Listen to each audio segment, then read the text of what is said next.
Financial year 24-25 में यदि आपकी टोटल इनकम 7 लाख रुपए तक आती है और 25-26 में 12 लाख रुपए तक आती है, तो क्या ये पूरा टैक्स फ्री हो जाएगा? इसके लिए इनकम को हम 2 पार्ट में डिवाइड करेंगे।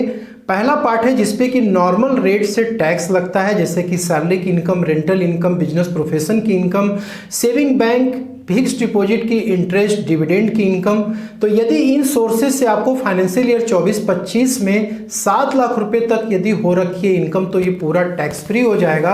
और 25-26 में यदि इन सोर्सेज से आपको 12 लाख रुपए तक इनकम हो रही है, तो वो पूरा टैक्स फ्री हो जाएगा। दूसरी टाइप की जो इनकम है वो है स्पेशल रेट की इनकम, जैसे long term, short term capital gain, lottery की इनकम, ऑनलाइन गेमिंग की इनकम, क्रॉसवर्ड पजल्स की इनकम या फिर क्रिप्टो मार्केट की इनकम। इन इनकम पे फाइनेंशियल ईयर 24 और 25 में यदि आपको long term, short term capital gain हुआ है 3 लाख के ऊपर, तो स्पेशल रेट से टैक्स देना होगा।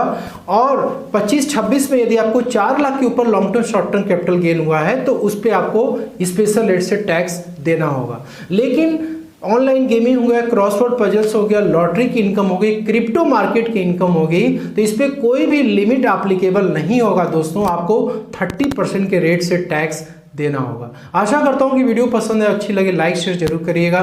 Thank you so much for watching this video. Please subscribe my channel.